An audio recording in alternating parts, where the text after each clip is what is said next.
Huomenta taas. Kyllä oikein naurattaa, kun tajusin tuossa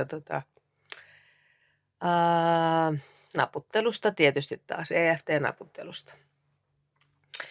Tässä taannoin eräs näkijä sanoi mulle, että hän näkee, että sulla on ollut ylivirittänyt hermosto ihan pienestä asti, ihan vauvaikäisestä asti. Eipä se ihme, että on asioita tapahtunut, joo, samoihin aikoihin kuin eilisessä videossa sanoin, että mulla on molemmissa silmissä kaihi ja sitten se semmoinen meningiooma aivokasvainen, jotka löydettiin 16 syksyllä, niin 16 kesällä mulla tilttas tilttas päässä ja kuvailen itse sitä, että kovalevy suli. Eli semmoiset niin kuin 30 vuoden, sanotaan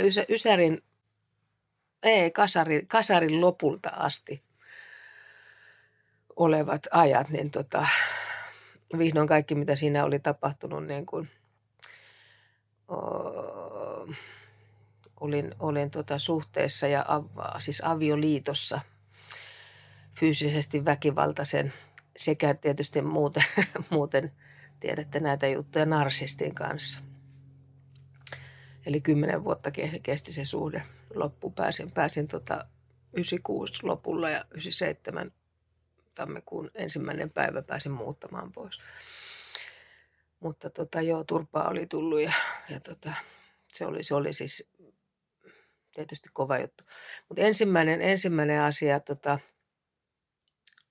muistuu mieleen jo vuodelta 86, 86, 87 kesä. 87 kesä jo, ensimmäinen burnout.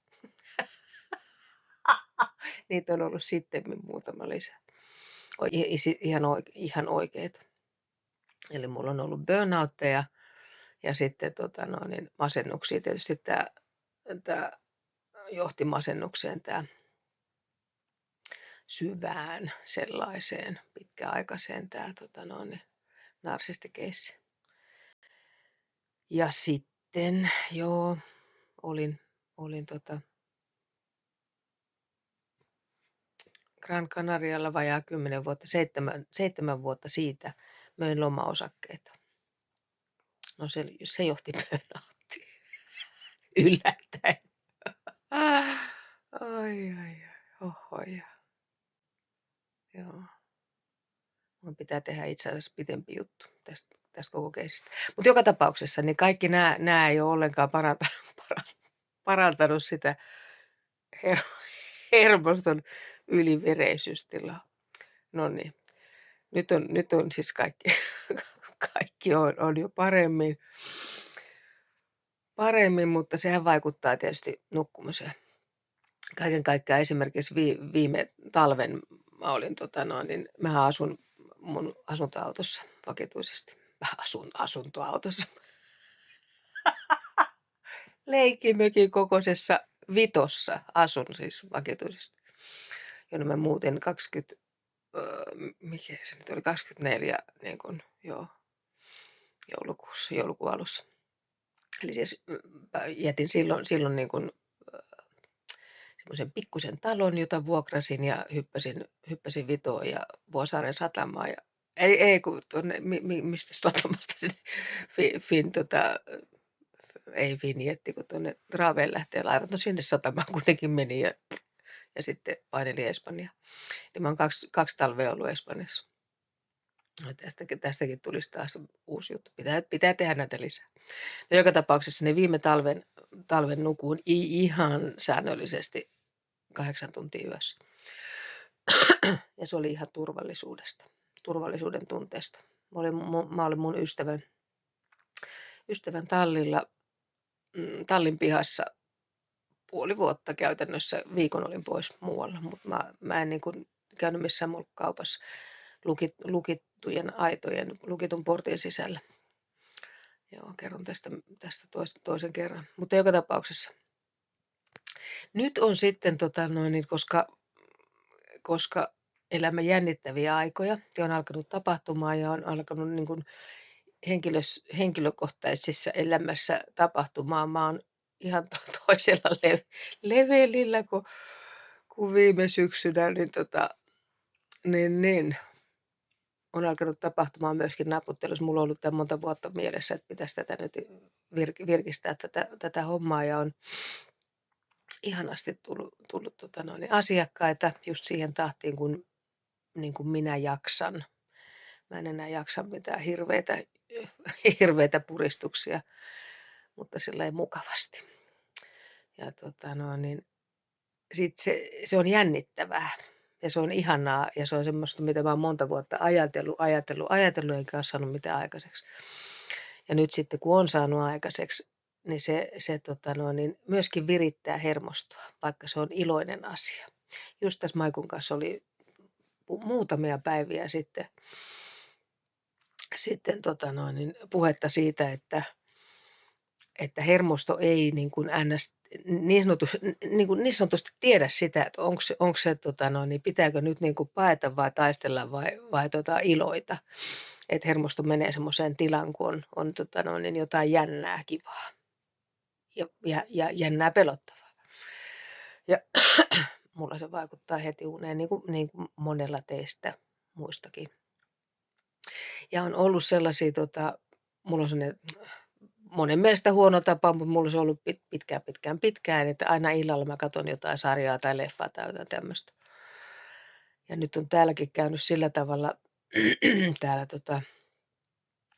täällä saaressa, että monta kertaa jo 8-9 jälkeen nyökähtelen ja saan katsoa, että ai mä oon nukahtanut ja missäs kohtaa ja mä kelaan takaisinpäin ja takaisinpäin. Se on varmaan mullekin tuttua.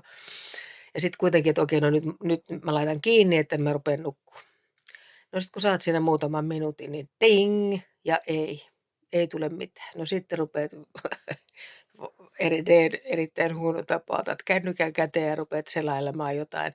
Tai sitten mulla on semmoinen Block Blast-peli, mitä mä oon pelannut nyt monta vuotta, jolla sain muuten aivoni takaisin toimimaan, niin pelailen sitä sitten. Ja sitten saattaa mennä niin kuin vaikka kuinka monta aikaa siinä ja sitten on semmoista huonoa, niin kuin se huono annukahtaminen.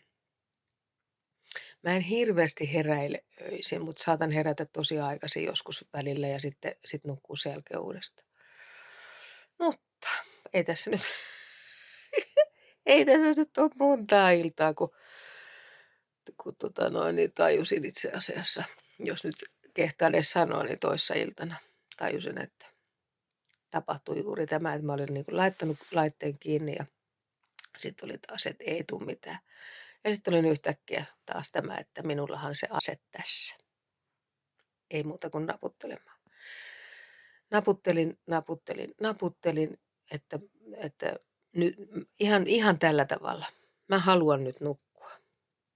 Mä en halua koko ajan herätä johonkin ajatukseen, että mitäs sitten, mitä tapahtuu.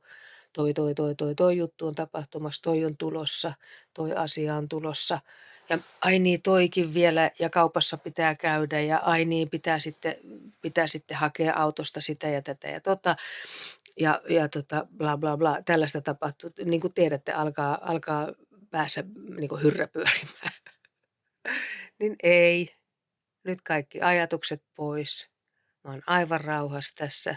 Mä haluan nukkua ja mä haluan nukkua 8 tuntia. Mä oon täysin turvassa.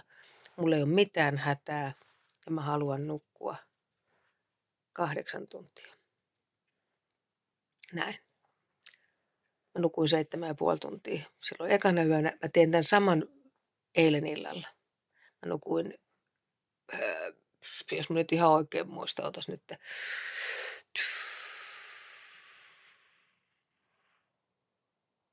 Lähemmäs 10 tuntia. Että suosittelen.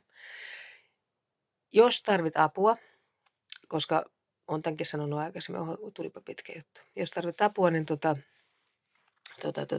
ota yhteyttä. Nimittäin naputtelu ei aina onnistu yksin, mutta esimerkiksi tällaisia juttuja, ihan päivittäisiä juttuja unettomuuteen kandee kokeilla ihan tällaista näin. Palataan asiaan.